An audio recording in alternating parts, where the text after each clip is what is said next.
Welcome to part 1 of the test tile, and in this video I'm specifically going to talk about just how to make your test tile.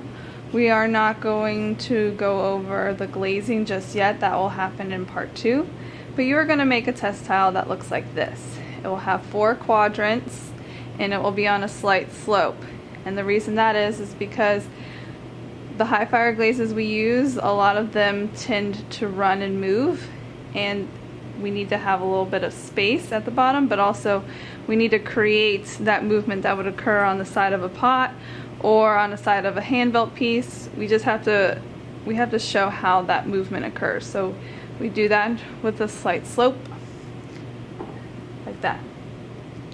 And before you get to this part, you should have in your notebooks documented which type of company glaze you're using, along with the firing. So my example here is Amico Potter's Choice Cone 5 with a 15-minute hold. Your other 2 options are Amico Potter's Choice at Cone 6, and then the Coyote Clay and Color brand fired at Cone 6.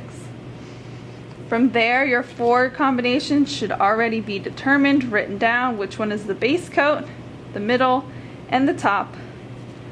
And then an example of what your tile would look like.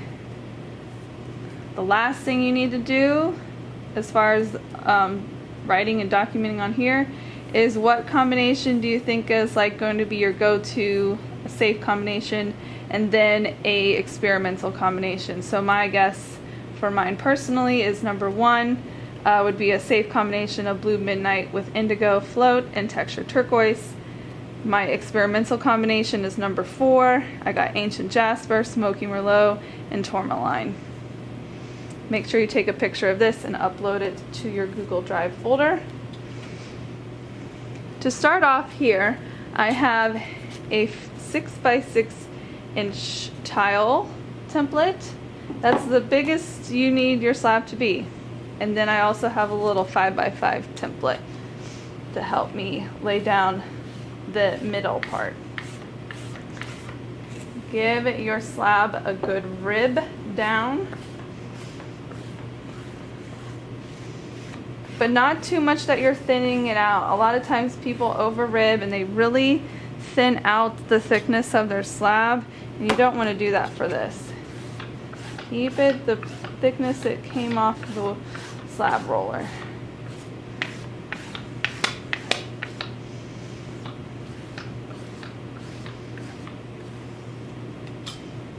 Alright, so I'm ready. I don't like cutting from the middle, so I'm gonna cut from the edge, lay that down, get a nice grip on my needle tool, and then hold the template right up against where I'll be cutting. Nice drag so you get a nice even line here. Notice that I don't hold the tool upright, I hold at an angle, and most likely I would prefer that all of the cuts are made in a motion that's pulled towards me. I'm going to put this aside just in case it could be used for something later, because there's still a lot of clay. This stuff is pretty fresh. I'm going to ball it up, put that where it could be reused again, and then you have the template or the tile ready to go. Now you'll notice that this is laid right down in the middle. You could either measure with a ruler using the inches side. So 0 to 6. You want a 1/2 inch of distance on either side. So I'm going at the 1/2 inch mark and then the 5.5 inch mark, indicating that high and low, making points, and then I can connect those with a line. Do not make these lines deep. If you make them too deep, you're going to split the middle part. So you can either measure it or Find a 5x5 inch template, lay it down, make sure you got an even border. Again, lightly trace.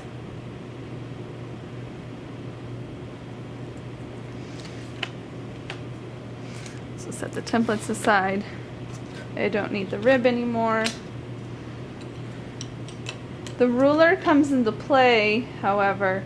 You need to find the middle. So the middle, 6 divided by 2 is 3, so 3 inches here.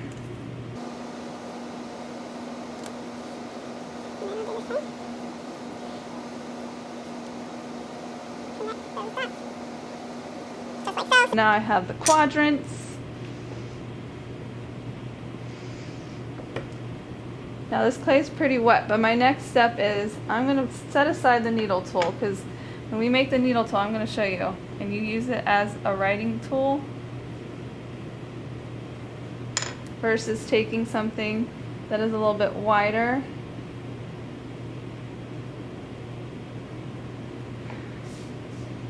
But you're going to number it 1, 2, 3, and 4, corresponding to your glazing combinations 1, 2, 3, and 4. Make sure your name is on it on the front side.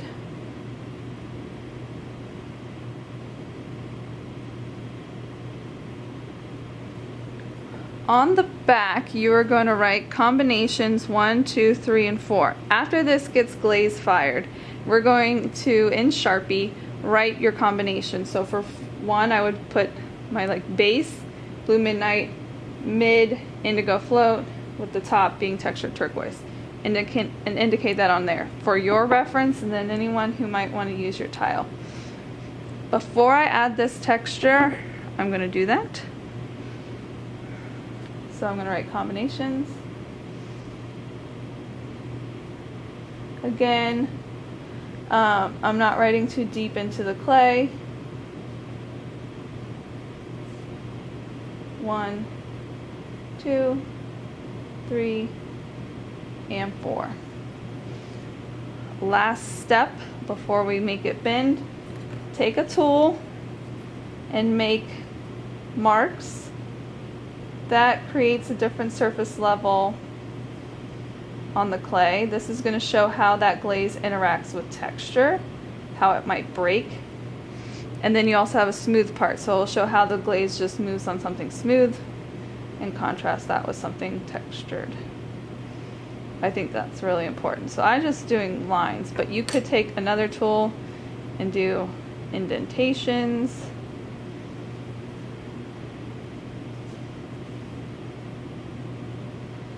You can even use this as lines. So squiggle, squiggle, squiggle, squiggle, squiggle, squiggle.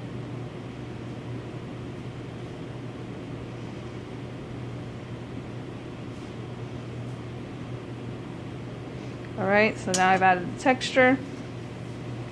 The last step is we're going to bend on what I guess you would call the x-axis. So all you have to do is gently curve it like so.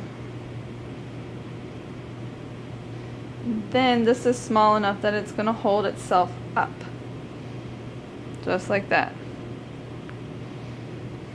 Alright, that is part 1 of creating the chest tile.